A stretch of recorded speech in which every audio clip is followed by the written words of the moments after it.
Shop Talk Live, episode number 237. Today, Mike and I are joined by Fine Woodworking Deputy Editor Jon Binzen. I don't think Jon has been on during my tenure as host of Shop Talk Live, but it's about time. I call him the professor. He is a fount of information and just one of the nicest, most knowledgeable guys you'll ever meet. Knows every furniture maker in the history of the world. And the guy's got stories for days. So sit back, relax. We've got a lot of things going on at finewoodworking.com this week. Sign up for the newsletter at finewoodworking.com/newsletter. And on Saturdays, I will email you and remind you of all of the things that have been happening in the world of fine woodworking. Don't forget, if you're ordering from maverickabrasives.com, use the code FINEWOODWORKING to get 10% off your order. Here's a brief word from some of our sponsors, and then we're going to pick it up with Mike telling you all about Jon Binzen.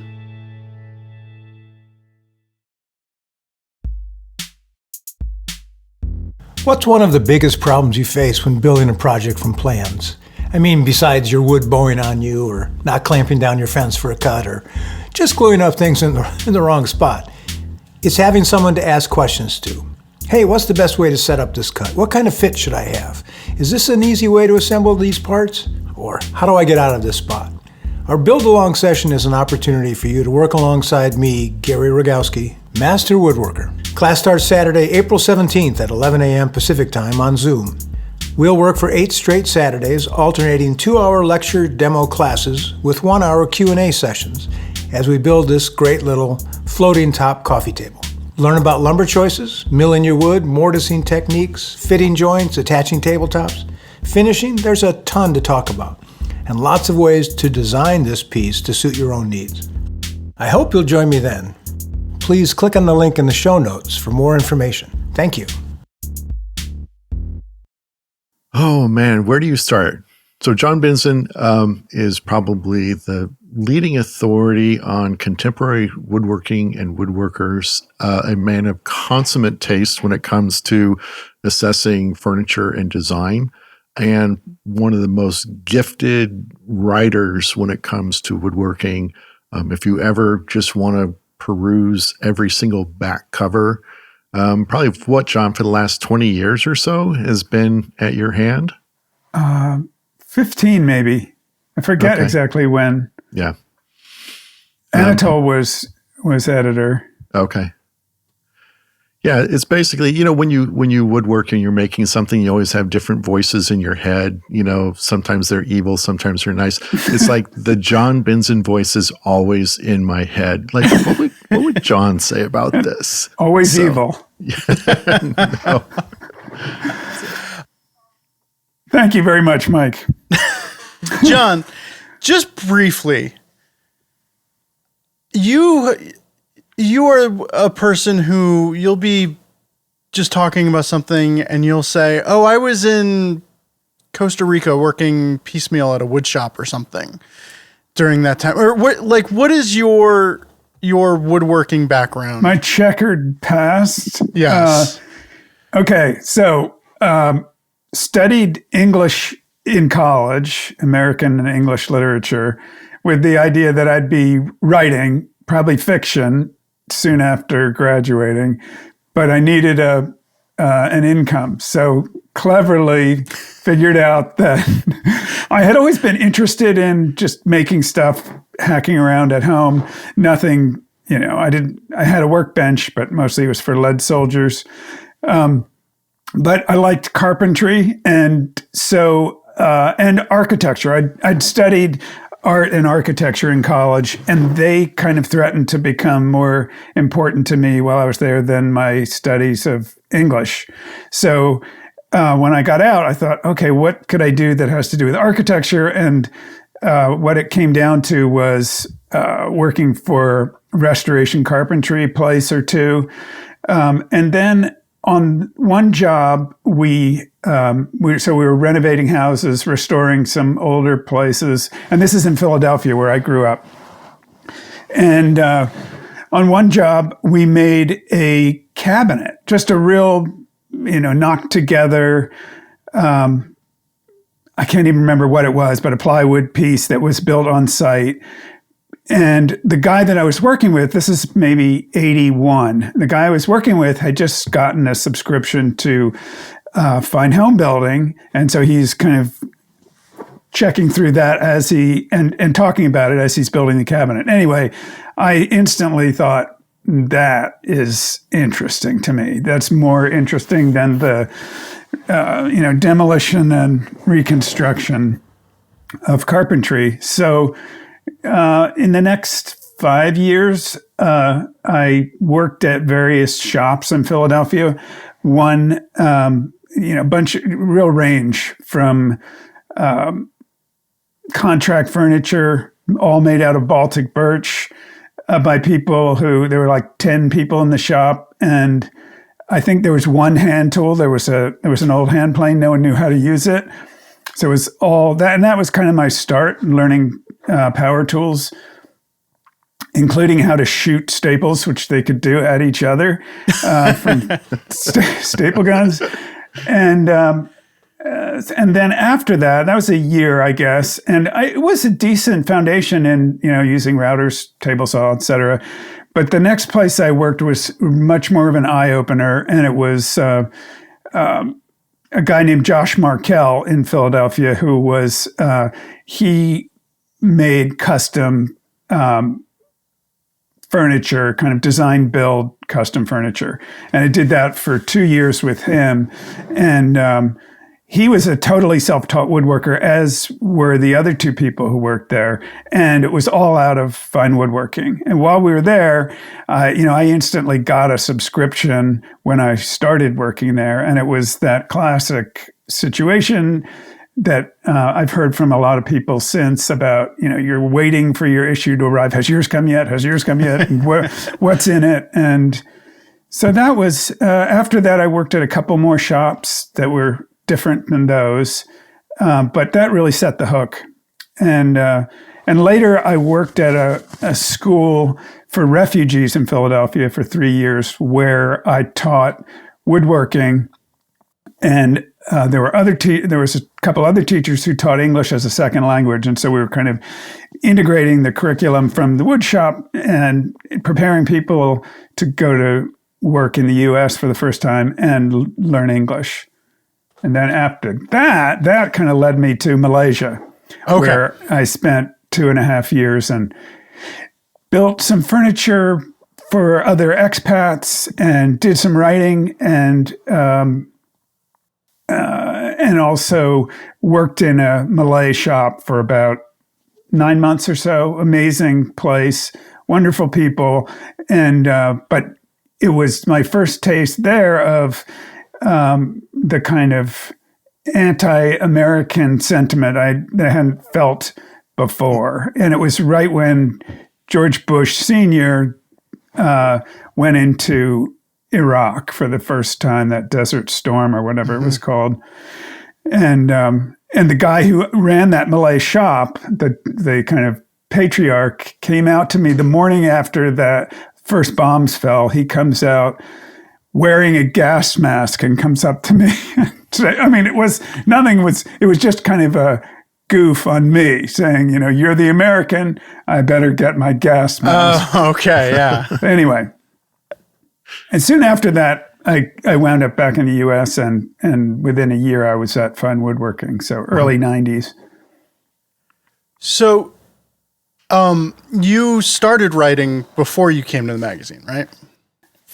Yeah, a bit. Mostly, I was doing privately, just writing fiction, and that was about it. I worked 1 year at University of Pennsylvania on their alumni magazine. But you weren't writing for the magazine before you came to work? No.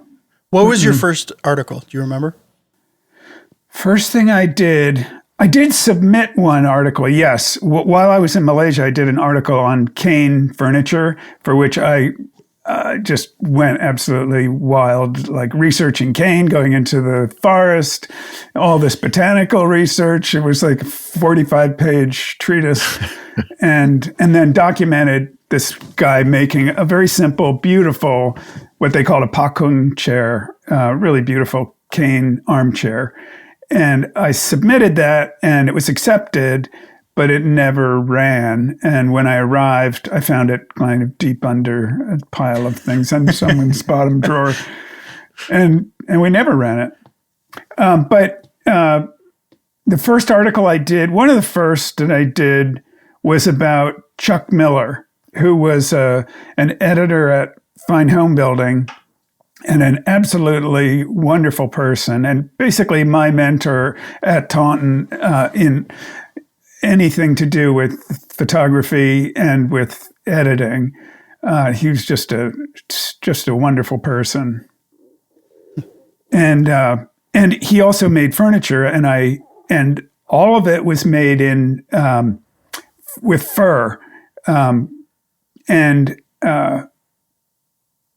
in Douglas fir, which he had grown up on the West Coast using just because it was so available. And then when he came east, he found his supply wherever it was.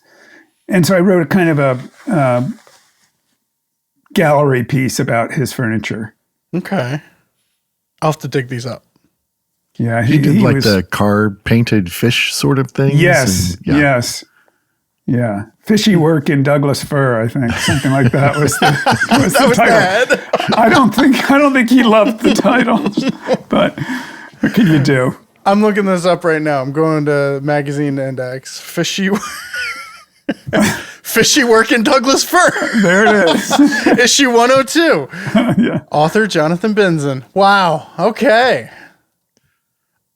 On that note, let's answer some questions. Let's answer. Did you have anything to add about fishy work in Douglas fir, Mike? I do. Okay. I want to put you on the spot, John, because you know, again, more woodworkers than I think anybody else. Like, give me your top 5 favorite furniture makers. Oh, wait. Whoa. No. Hang on. There's a riff on that just came in to the shop talk. Okay. Well, good. Now you can think about it, John. You'll be distracted for the next hour. This just came in, and Mike, you're going to have to answer this, and I'll try and answer it. Maybe we can space them out. Hello, fine people. This is from Brad. A question to ponder. Which 3 woodworkers would you choose to go golfing with? Golfing isn't really necessary or even expected. It's just a talking point to get you thinking about who you would want to hang out with in the shop. It can be people of excellent skill that you want to learn from, or people that you just want to have a conversation with. My 4 woodworkers in my shop, I can't choose 3, so I'm breaking my own rules, would be Philip Morley, Vic Teslin, Tim Rousseau, and Tom McLaughlin. They all seem relaxed, confident, and have a sly sense of humor. So this is a question to ponder. I don't have my answers worked up yet either. So maybe after each question, one of us will have to answer that. That's easy. Oh, you've got it already? Yeah. Shoot, you can't vote for yourself. No. He picked 4, so I'm going to pick 4. It's just Ben, Barry, Anissa, and JB. That's easy. I mean, that's kind of one of the perks of working at the magazine, is that you get to hang around with people whose idea of goofing around is talking about woodworking stuff. So I don't know. We're going to come back and get your real answer eventually. All right, here's question number 1 from Jeff. As a beginning woodworker, I have a thirst for knowledge on all things woodworking. Books, articles, videos on joinery, styles of furniture, finishing, hand tools, etc. Yet I have barely made a cut in a piece of wood. Why am I researching a debate on the acceptable dimensions of a Queen Anne highboy at 1 a.m. instead of practicing squaring up a piece of material? What do you think would be a good way to shut up and get to work? Small projects, practice joinery, sharpen chisels. My overthinking brain is overpowering my hands and heart. Boy, does this one speak to me. Yeah, me too. JB? My feeling about it is, yes, small projects, but no to the practice. Because to me, practice, joinery, whatever, it's just kind of painful. I don't want to do it for practice. And I think you can, whatever your interest is, and Jeff mentions Queen Anne Highboy or something. So you can pick something that has some of the elements that attract you to that, but in something far simpler and smaller. And one thing I was thinking about was a few things. One is spoon carving, I think. And not that we're getting close to the Queen Anne Highboy there, but it seems like a wonderful thing to do to familiarize yourself with the way grain works. And so it's wood selection, it's grain direction, grain movement, color, and it's also a hand skill that's fairly, you can just a couple tools, you can do amazing things and really develop your hand and eye coordination and your hand skills. And thinking about those, spoons led me to think just more generally about, and one other thing that I think is so nice about spoons is that you'll use them. I mean, they're great for gifts, but also there's something about using something that you made that is so powerful as an incentive to make more and to kind of get used to that feeling like, wow, cool. Again, I get to use that thing that I made. And I thought that kitchen, you could kind of think of the kitchen as one place where there's a lot of stuff you could make that's simple, but really useful. And for instance, cutting boards. So, okay, what could be simpler than a cutting board?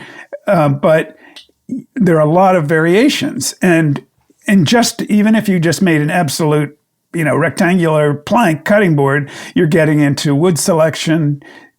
You have to deal with grain. You're talking about milling. And then if you dial it up a little bit, like in Mark Gardner's recent article where he's got a little bit of it's not a rectangle, right? He's got a little interesting convex and concave shaping going on. And so making that thing could be an exercise in learning template routing, which is the way he does it, or it could be just sawing and using hand tools to shape it. And then also he's got his power carving. He does some power carving on it that's really accessible. I was amazed watching him do it. He said he had no experience doing carving with ordinary carving tools, and just got right onto it with a power carver. That was one of the first times I've seen somebody use a power chisel or whatever. Where Me too. It's hitting the thing, and just watching that video that you did, it really made it seem like, oh man, this is just an extension. This is smooth. You're not worrying about the mallet, or you're not worrying about this or that. And yeah, that was really cool to see. I like that. I mean, that notion of, introduce a new tool or technique with every project you make, so you're not completely underwater with a whole bunch of new things, but just you're in some sort of a comfort zone and you just keep adding to it as your passion dictates, as opposed to what your discipline may dictate, which I agree with John. I hate the notion of practice. It's like, make something with it. And if it's ugly, it goes in the shop, and if it's not that bad, you can give it to your mom. And if it's really nice, it goes in the house. So there you go. Well, the good thing about cutting boards or spoons, I totally agree with that notion of, I think spoon carving would make any woodworker a better woodworker. Because when you sit down and carve, with a Sloyd knife, you really just become, reading grain becomes an instant thing. You can look at it and know which way the grain is going. I feel spoon carving has made me a better woodworker. And the nice thing about spoon carving cutting boards is that you can be precious with them, but if you screw it up, there's no reason. You're not out a whole mess of lumber. You're not out this big investment. In that regard, while you were talking, I thought you were going to go to Michael Collins' bandsaw box. Because it's not a lot of stock. You can quickly make something usable. You can carve it, you can paint them, you can decorate them. There's all sorts of different design choices that can be had there. And when you carve, it's deceptively difficult, but he does that little, he does one box where it's just like almost like a curved shape, like a kidney shape almost, and carving into and out of the grain on those shapes. If you're doing the texturing like Michael Cullen does, on one way, you're carving with the grain, the next way you're carving against the grain, in between you're just screwed. But you learn so much about sharpening, or how sharp your chisels need to be in order to get that done, in order to find the grain, I learned so much in the few bandsaw boxes that carved like Michael Cullen. There was on the kitchen front, it was kind of personal to me, this question too, because I recently made some, a little container for kitchen utensils, spoons, spatulas, etc. And I'm really into facets for whatever reason. I think everything I make has facets. And my wife is wondering why, and I don't know, but I really love them. And I did an article with Peter Lutz a couple of years ago, with his stave construction. I forget if we called it a basket or what, but he had two different pieces that he made using stave construction, and a really wonderful method. Utilizing a wedge instead of having to figure out the weird angles of a compound mitered piece. And I so loved doing the article with him and the pieces that he came up with. And I made these utensil containers, for want of a better word, using the same technique. So instead of being kind of large and low, they're small and high. And it was so much fun to do and to use. And so again, it's like the thing that you see and just go, yeah, that's nice. So it sounds like small projects is the way to get going in the shop. Everyone agrees in that regard. Mike, I think so. And it's funny. I mean, you mentioned like spoon carving or something as being this entry into it. And to your point, Ben, if you really think about all the skills involved with woodworking, like compared to machine woodworking, when you got a joiner, you got a planer, table saw, a router, even a hand plane, all these things, they're reference surfaces, they're flat and they're square. The tool is being guided, or the workpiece is being guided somehow. But when you have a little knife in your hand, carving, that's like free form. And that is, I think, when you think in terms of skill level in woodworking, I think carving and three-dimensional curved shapes are probably like at the highest end of difficulty in one sense. On the other sense, it's the easiest way to get into it. So to your point, I think if you do get into it that way and you get this certain comfort or mastery of something where later on down the road you want to start adding curves to your regular rectilinear furniture work, it's not going to be that big of a deal. Yeah, conceptually, you're there already. Yeah. Yeah, that's true. I remember Hank Gilpin saying at one point that he was talking about how he started out and everything he made, and this was for financial reasons he made this decision, but everything he made was square, straight lines, rectilinear, and mortise and tenon. He had a really nice old hollow chisel mortiser, and everything was going to be mortise and tenon and straight lines. And he did that for a number of years. And knowing him, I'm sure he put some pizzazz into the straight lines, but gradually he started adding curves. He said, okay, now I've decided I can do one curve per piece. And so it was like, I don't know, a year, 2 years, 3 years that he would allow himself one curve because he knew it was more expensive on his end, but he wanted to make sure he's making the money he needed. And in the end, he winds up, so he gradually gets comfortable in terms of the economics of it, but also I think in terms of the design of it with getting, curves into his work.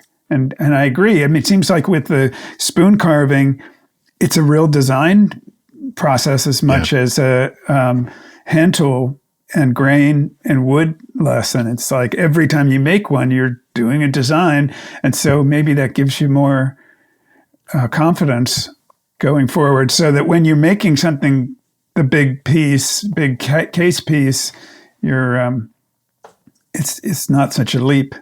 Yeah. Well, since you transitioned into the next question so smoothly there, this next question is from Jeff. In a recent episode, one of you, probably Mike, said something like, being a great designer is probably more important or more difficult than being a great furniture maker. Please consider an episode or segment focused on how to sharpen one's design game. What are the must-know designers, classic and contemporary? Seminal and new exciting reference materials, books, teachers, classes, programs, websites, channels, whatever. And how do you go about developing skills in this area generally? This is multiple episodes. This is, probably a college program to try and fit all of that in. But JB, nobody has a library like Jon Binzen's library. Yeah, I want to turn this over to JB, but I do want to put that that quote into its proper context. And it was, I believe, this is what I was referring to, John, is talking about people who aspire to maybe make a living as a fine furniture maker. And I think coming into it, the idea is that if I can cut really good dovetails, I can make a living at this. And my point was, no, everybody can cut really good dovetails. It's really the design of your work is really going to separate you and create that unique selling proposition, because everybody can build, and probably CNCs can build it better than any of us anyway. It's really kind of what you decide to build. Yeah, I totally agree with that. And as far as where to look, this gives me the same agita as the 5 favorite designers question, because it's just like, oh my God, who am I going to leave out? But one designer leaps to mind for me, and it's Wharton Esherick. And I think the reason, so for anybody who's not familiar with him, he was really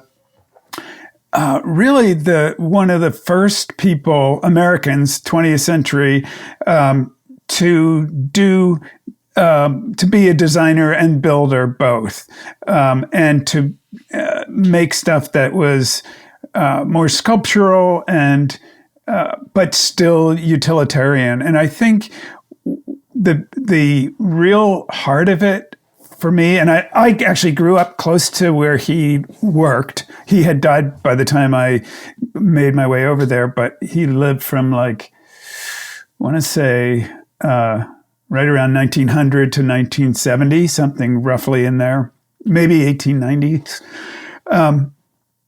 And well, before I talk about him, I want to just say that my overarching feeling would be to just follow your instincts in learning design. Just like what appeals to you, go after it wherever it is, in the background of a movie, in a magazine or wherever. Just like figure out, who made that?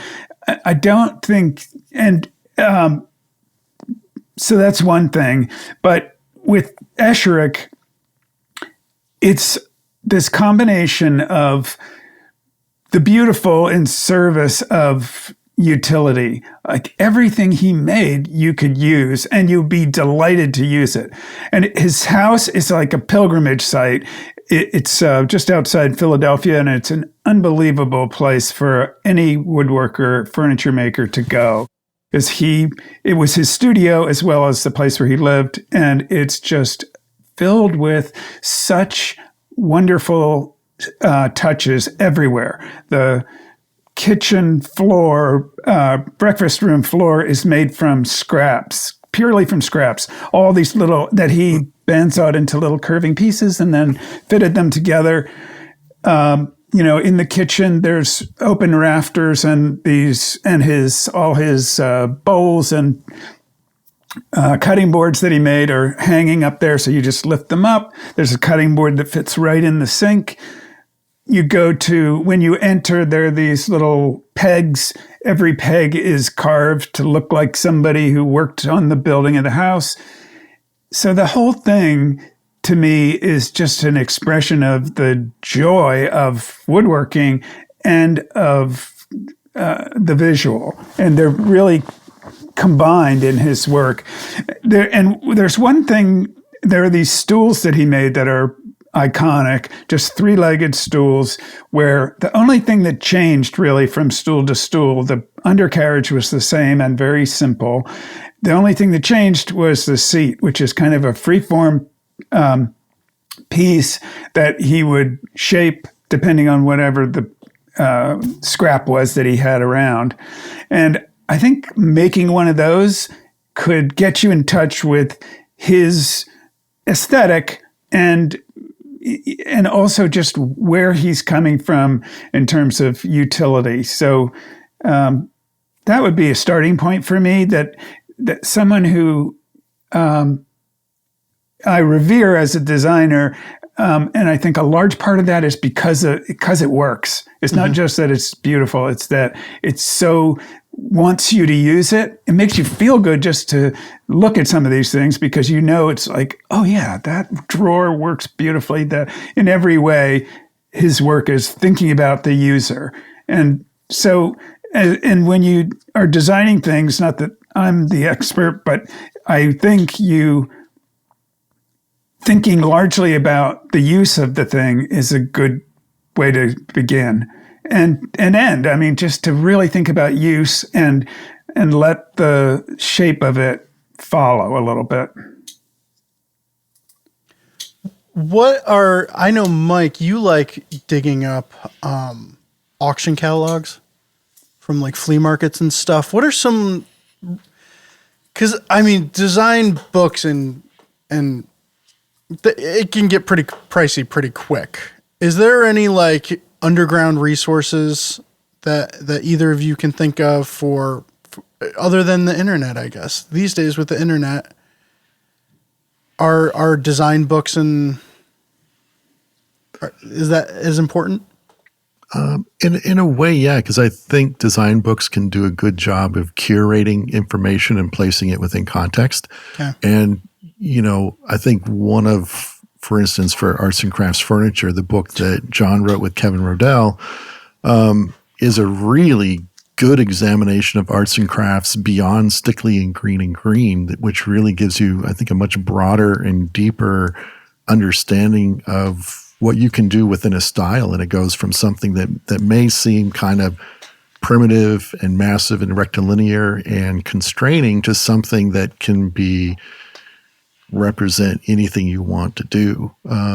So I do think they are important. I mean, social media, Instagram is great. You can see a lot of great makers from around the world. I'm continuously inspired by what people are making. Unfortunately, a lot of people, what I consider to be consummate designers and makers, like Wharton Esherick and Garrett Hack and Michael Fortune and David Lamb and people who have really found their own voice and are consummate craftsmen, they're not showing up on Instagram. They don't necessarily have their Instagram pages up and running. So, it's I think the downside of social media is if it's not here, it doesn't exist, sort of a thing. Mm-hmm. So I think it is a good resource and you have to dig deeper. Sort of the modern analog for me for hunting for old auction catalogs from Christie's or Sotheby's at the flea market is you just Google, Japanese tansu, and and invariably there's going to be a antique auction website that will pop up. Mm-hmm. And I would say whenever you can, look for the original stuff. Look, if you like anything, go back to the roots, figure out, what really drove people. Don't go for the third or fourth or watered down generation of designers until you get to sort of a Pottery Barn ish style. Not that pottery pattern is a bad thing, but it's really been sort of probably so far removed from the original inspiration that can be tough to draw from. When JB, when you did your webinar, I was shocked. So you did a webinar that I will link to about uncommon arts and crafts furniture, like your book, and I was shocked at some of the things that I saw that were obviously the starting point of what we consider modern furniture made today by many designers. And it made me want to dig into that designer's catalog and find all of those pieces that unknown to me. Cause there was all of these communes that they would, people just making furniture for the community around them. And you would expand upon the work that they were doing, and just, you could see that it sprouted so many of the modern aesthetics that we hold today. And I would recommend, if anyone has not seen Jon and Kevin's book, we've got an article, Uncommon Arts and Crafts, that was out a while ago, right? Yeah. And there's the webinar version that I'll link to as well. It's well worth an hour of your time to watch this video. So books, teachers, websites, who's another must-know designer for you, Jon? Wharton Esherick. I guess it depends. I was thinking about that. And in terms of the, this is so hard. In terms of the designers who have shaped the field, which is maybe a different question, but I think of Esherick as, where all this different work came from. And certainly another is James Krenov. And I think, he's a lightning rod as well as an inspiration to so many people. But I'm always amazed at how many different kinds of designers refer to him as having been really essential to getting them going, getting them interested in pursuing furniture making, even if their work looks nothing like his. But something, he got to something about the pleasure and the fulfillment of making things in a time when that's harder to do, was really key for a lot of people.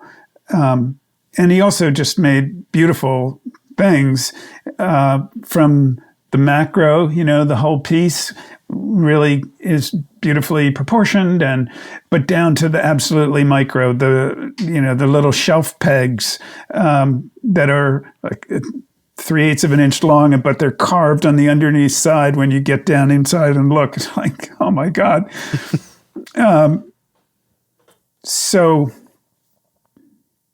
But there's so many people who I would recommend. I kind of don't know where to start. I think Mike mentioned Garrett Hack. I think his work's really fascinating for being, he has absorbed a lot of the classical proportioning and some of the detailing of Shaker and Federal work, but he's then kind of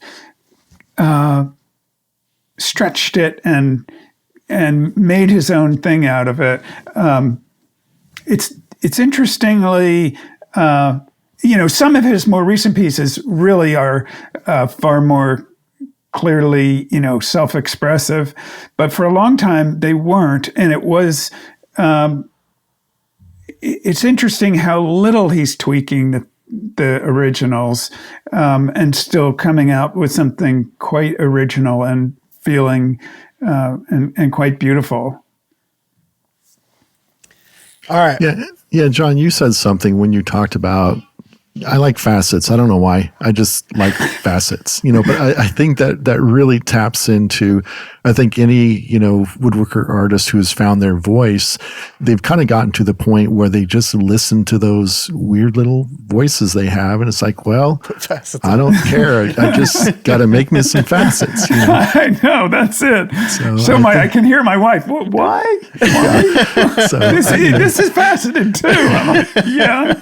And I think it can be a long journey to, finding what your facet is. And I think for me, the thing is, find people that you like. If you like Garrett Hack or, for example, or James Krenov or George Nakashima, Sam Malouf, they all found their version of facets. So if you look at their work, what you like and respond to is probably this one thing that they just happened on. So I don't think it's a bad thing to be influenced and inspired by, and even make things that are pretty close reproductions, because what you're doing is, I think you're making something based on something that's already alive, which I think is a hard thing. And then I think, the more you do that, the more you kind of internalize the different influences and passions, then I think the more apt your own voice is able to sort of come out from that. Mm-hmm. And then it just gets super fun, because then you just find yourself in your shop making things for, well, no one's going to like this, but I don't care. I just have to make this. And to me, if I find that zone, that's when the coolest things come out of that. It's when I kind of care least about what other people think about it. So facets, that's the key right there. I was also thinking about, Mike, and I can't remember if it was a talk or an article or if it's in your book or all three, but just the advice, the more technical advice about designing that little drawings, starting with just something really small, so it's not as precious, and it's amazing how you can really get the spirit of something in a teeny little doodle. I can't draw at all, but I am not a good example. You don't want to follow my example of how I design and build, because I hate to design. So all I do is do the rough doodle. Mike, I'm sure, has a lot of process after that. I'll just kind of take a leap from the doodle, and I think partly inspired by Krenov, who would do these teeny little drawings. I mean, like the size of his thumb. And that would often be all he would do. He might mock up a part of the piece if he was wondering about where the leg meets the cabinet, but essentially just kind of took a flying leap. And obviously someone as skilled as he is and as experienced, it's going to be, he'll do better more of the time. Yes. But still, I guess all I'm saying is that that little drawing, there's something about it that can really, even with someone who can't draw very well like me, it can distill something that you go, yeah. And when you finish the piece, you go, yeah, there it is. There it is, amazingly. Yeah. Yes. Yeah, no, I think that's exactly right. You don't have to be a great draftsman. It's just, I think exactly what you said. You're not building from a doodle. You're building from what that sparked in your mind. And I think you get to the point, okay, I see it now. Okay, I'm good. I'm going to go build this thing because I can see it. I think that's it. So, I came up with my 4. All right, let's hear them. And you'll see the thing that ties these people together are enthusiasm. Beth Ireland, Michael Cullen, Dave Fisher, and Al Breed. Wow, they are people who they seem to have so much fun in woodworking after all of these years. Like you spend 10 minutes with Al Breed and he says, oh, it's just so much fun. So often, Michael Cullen, just like he'll be carving and you could just see the joy emitted from him. Beth Ireland, if you've ever spent any time with Beth Ireland whatsoever, nobody can make you want to work wood more than Beth Ireland. It's just the enthusiasm is everywhere. She's a dynamo. And Dave Fisher is just Dave Fisher, and it just makes you want to cherish every little thing that you do in your shop. And those 4 people, that's my 4. Cool. I think my criteria is exactly the same. It's just I'm kind of going off of people that I know and I've had conversations with, and conversations, but more often than not, I've been a part of a conversation where these people would just talk, and I would just sit there and listen quietly. But Steve Latta, Will Neptune, Peter Follensby, I don't think he would ever run out of stories to tell. And all of them are just Andrew Hunter. Oh my gosh. If you want to hear about sharpening and what the essence of sharp is, bring Andrew Hunter along as a fifth. That would be great. But yeah, I think the people you find that are, and Hank Gilpin, I don't know Hank well enough in terms of direct conversation, but I would imagine he might fit that bill as well. But absolutely. And would you go golfing with Hank, John? Oh, absolutely. Absolutely. Curtis Buchanan comes to mind.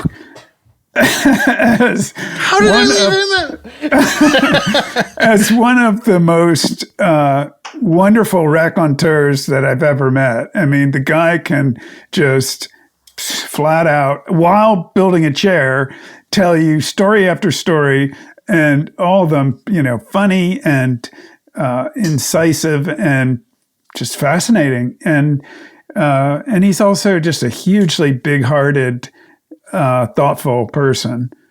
So he would go on your list. I love, Ben, that Dave Fisher, Beth Ireland, Al Breed, and Michael Fortune. That's Michael Collin too. Michael Fortune, though. Michael Fortune belongs there too. Yeah, he's incredible. I was thinking about him in relation to design, teaching design. I wondered, has he done an article that's kind of soup to nuts, drawings to mock-ups, he's done mock-ups, models, etc. Yep. Yeah. And we have a few articles or a few videos with him about his sketching practices. And then he did a webinar for us. Yeah, we've got a bunch of video stuff, at least, with him doing. Yeah, I'll link those. That's great too. Because I think his method, is very adaptable. You might love his work or you might not. But wherever you are on that spectrum about his work, I think his design method's really sound, and he's another who's just delighted to share it with you.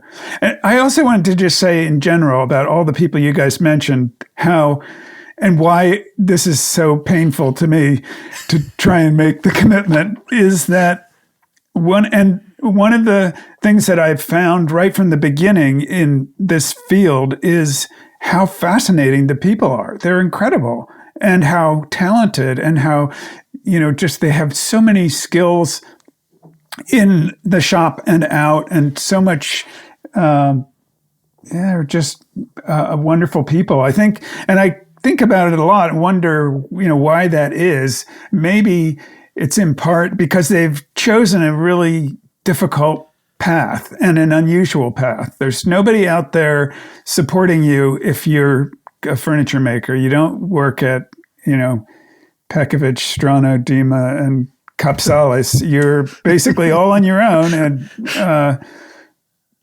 it takes a special kind of person to make that choice, devote their life to that, and we benefit. Like we editors, you go around and get to just drink it in. Yeah, that's the best part of the job. I got to put Bob Van Dyke on my list just because. This episode is sponsored by Maverick Abrasives. Maverick is a family-run company that's been making sanding belts and discs for woodworkers in the USA for 30 years. With Maverick, you're buying factory direct, so you're likely to save a lot of money. I just looked around my shop at the various abrasives that I use, and I did the math. If I bought everything directly from Maverick, I would save around 40% on my sanding discs and belts. Maverick has all of the popular size belts and discs in stock on their website, but they can also make any custom sizes that you might need. Check out their website at maverickabrasives.com or give one of their owners, Garrett, a call at 714-646-3299 and use the code FINEWOODWORKING. That's one word, FINEWOODWORKING, for 10% off your order. Again, that's maverickabrasives.com and the code is FINEWOODWORKING. Let's do our all-time favorites. I will start. V-blocks. I think I've done this before. Doing it again. I finally went back and made some good V-blocks, just some pine. I had like a set of V-blocks that in the old fine woodworking shop that I think got turned into firewood from somebody, they wound up in the scrap bin, and I have just missed them ever since.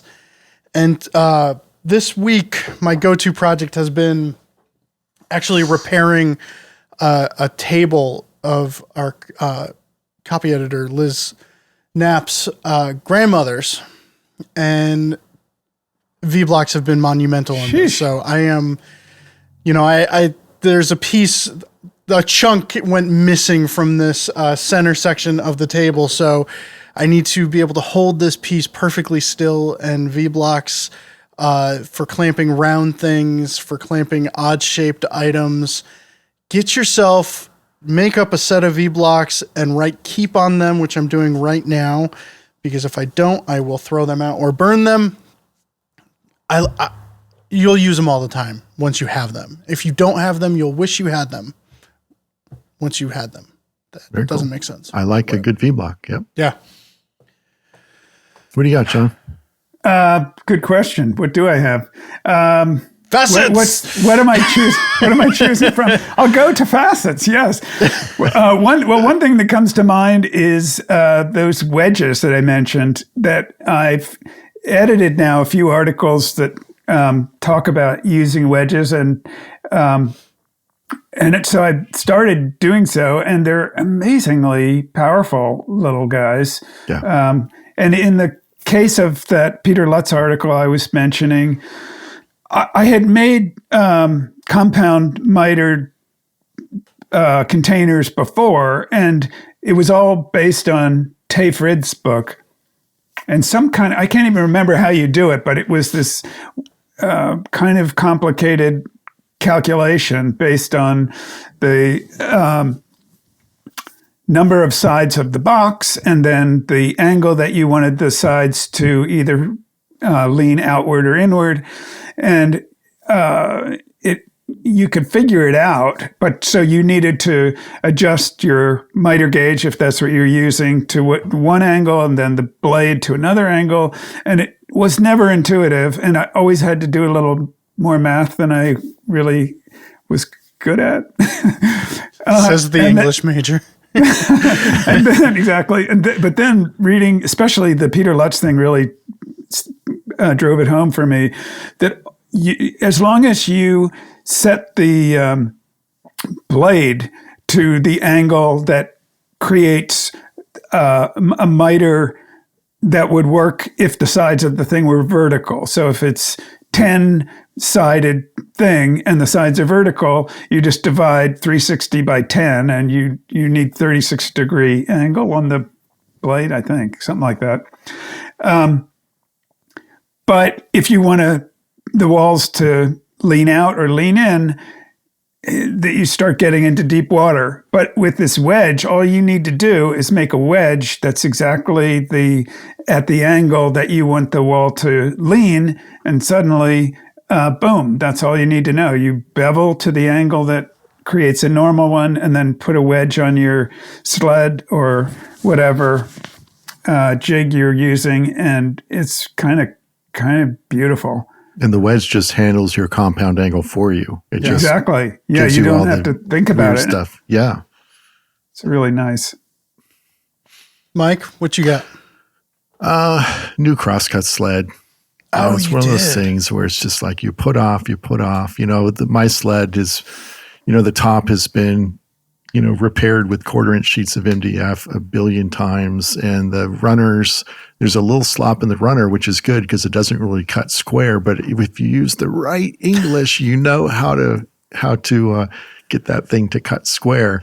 But I had to make a new sled. I was writing a little piece on cutting miters on your crosscut sled, where you just get like a triangle of MDF and just attach it to the base in order to run your pieces. But I just needed a bigger crosscut sled, so that triangle was wide enough to span the width of the fence, but still leave me room, before I hit my leading fence, in order to get my miter. So anyway, it's like, I got to make a crosscut sled. This is horrible. And it's not. It was like, it's an hour. It's like the hardest part is gluing up the blanks for your front and rear fence, because I always just make that out of scraps. But once that is done, it goes pretty quick. And the one cool thing, this is what I did pick up from Bob Van Dyke, was on the crosscut sleds he uses at the school, he uses birch plywood for the runners, which I either use hardwood or I bought like the aluminum runners, like the Rockler, runners and stuff, which work out pretty well.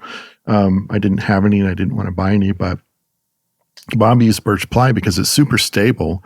And because of that, alternating grain, there's a lot of end grain on the side. So they're really, really durable as well. So that's my first sled. And if you're making your sled base out of Baltic birch plywood, there's your runner stock right there. So nice. Or you can do it the old-fashioned way with solid wood runners and then just add tape in the winter and take it off again in the summer. Then you have all this sticky from the tape and you're scraping it off. Like, oh my God. I'm just disappointed because some of your old sled fences turned into ukulele necks, but it sounds like that's not going to happen with these. So now I have an extra sled. Now that thing, once you have the good sled, the second sled, now that thing just gets beat up, It's like, that becomes your dado sled. Dados and miters and weird things. Yeah. All right. Question number 3. This will probably be the last one. From David. I'm about to embark on a trestle table design, and I'm planning on using fumed white oak for the majority of the table. I would like to add a complementary lighter wood for accents in the base. Would ash be a good choice, or is there another species I haven't considered? Complementary woods. Fumed white oak. Darkish. Open grain. If you look at kind of the Harvey Ellis design stickly pieces with the kind of the Art Deco style inlay, I think they use holly in there, John, would you say? I think so. Mm-hmm. Kevin Rodell did a piece where he had some sort of green dyed, that veneer bed stock for like the little stylized flowers as well. I think ash and oak go well together. They're both very coarse grained woods. So there is some connection between the two. But if you're doing like fine, thin stuff, maybe the coarse grain of the ash, it's going to be too large in scale if you're doing fine work. When you're thinking about, or when somebody's thinking about complementary woods, what are the elements that you're trying to match? What are the elements like is there's no way of identifying a number of shades away that you want it to be. There isn't paint cards where you can say, I'm painting this blue. What's the accent color that matches it? So I've seen you do like an ash base for something and an oak top. Yeah. You see maple matched with a lot of woods. What are the elements that make for good contrasting wood? I mean, a rule of thumb is the broader the areas of color, the lower the contrast you want. And so, the finer the detail, the more you can really pop that, either with really light woods, like ebony stringing, or really dark woods. I mean, like a holly stringing or ebony pole or something, so you're really popping. I think what you don't want is high contrast woods over broad areas, because I think it might be a little bit too jarring. Trying to remember what Chris Gochner had on his sideboard. That was he had a white oak case. He had a white oak base that he fumed. And that was it. Yeah. And then he had spalted maple door panels. So that's bringing in lighter, the darker, and then the hard black line. Yeah. So that was a really beautiful study in contrast. What would like Hank Gilpin is somebody who uses wood in totally different ways than most people could honestly get away with. Like, are there consistencies in his choices, do you think, John? Well, he sometimes doesn't get away with it. Like I'll open my email and go, "Oh my God, Hank!" But he's. I think what's a constant is exploration with him. He's always looking for a new wood. They're almost always domestic. Not necessarily local. He's in Rhode Island and he uses stuff from all across the country, but they're typically not imported. And he'll use all sorts of unusual woods, and it takes a little digging to find them because, a lot of, whoever's near you, the sawyers near you might have a little stock of unusual woods that are local to you, but you need to go to Ohio or to Colorado or New Mexico to get the kind of range that he's getting. In Florida, he's found amazing stuff in Florida. And so as far as how he handles things, I don't know, Mike, what do you think? I've seen, some case pieces where it's all out of this curly or blistered maple or lighter wood with just, stringing or pull accents out of it, like a really dark wood. So basically kind of monochromatic with just details. And I seem to think of a lot of his tables may have like a darker base, maybe like a teak-like base or walnut base, but then he'll have this wildly figured top, whether it's poplar or eucalyptus or maple or something. So I think he does, play with that. Not 15 different color woods, but I think he usually gets by with two major woods, maybe an additional accent wood. So I think self-editing is a really important thing. The old bathroom vanity out of 15 exotic hardwoods, I think we've all had that project somewhere, either in our house or on our list to make at some point.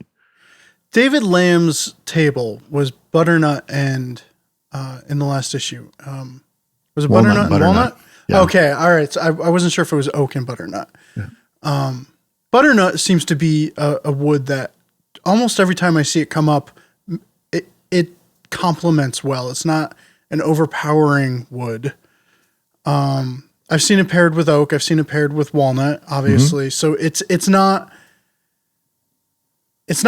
loud, No, I think it pairs with walnut really well because the grain structure is almost exactly the same. So you have consistent grain with the varying color. Okay. And I like it with white oak because the color is almost the same, but there's a grain difference where you have the sort of the linear nature of the oak and more of a shimmery, luster of the butternut. So you're contrasting grain and pore structure, but not compounding that with big color difference as well. So you're trying to tie the two woods together somehow. It might be via color, it might be via grain, but you don't want to leapfrog too many things when jumping to. I like some consistency. Yeah. I've done like a flame birch base with a curly maple, tiger maple top. And there you kind of have different tonal things, but they both have wild grain going on, whether it's the looser flame grain of the birch with the tighter tiger maple, but the whole thing is unified somehow. Okay. All right. Well, I think that does it for this episode. We didn't have any new comments on iTunes. Everyone, let's get some iTunes comments. I used 2 last time. I should have only used 1. See, that's what I get. Yeah. Oh, Vic Teslin. How do you not have Vic Teslin on your golf outing? I'm sorry. Me? How does one in general not invite? Because Vic he along? FaceTimes me all the time. Okay. I'll just be sitting around, all of a sudden, Vic Teslin's FaceTiming. All right. Yeah. Vic would be... Have I ever drank a beer with Vic Teslin? Yes, I have. Yes. Vic's a great guy to drink a beer with and talk woodworking. So, absolutely. All right. Anybody have any random recommendations? No? Well, this is, I don't know, it kind of leaps back to what we were talking about before with the wedges and the V-blocks and Mike's. What was Mike's? I'm forgetting. Crosscut Sled. Yeah, the sled. And it brought to mind the fact that after whatever it's been, I learned how to sharpen chisels and plane blades from people who were learning how to fine woodworking. So it was, and we did hand sharpening all these years. And then, and at that point, I guess there were honing guides, but they weren't that prevalent. And they've just gotten more and more prevalent as the years have gone by. And I've always thought, well, I can make this work. It's fine. It's like, nah. And never used a honing guide. And then I forget what made me do it.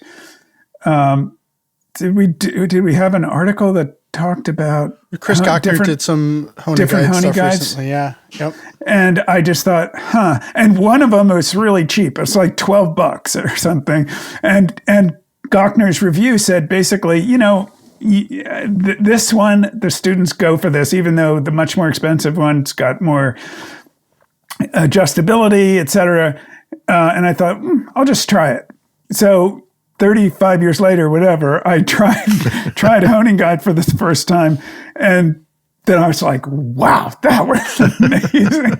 And basically sharpened everything on my bench. All the planes are now sharp. My jointer plane I haven't used in a year, that's sharp. The chisels all got sharpened, even my old carpenter chisels. So no more facets on your blades. I know. I have to kind of sheepishly admit that all these years it was a pretty good idea to use a honing guide. There you go. Yeah.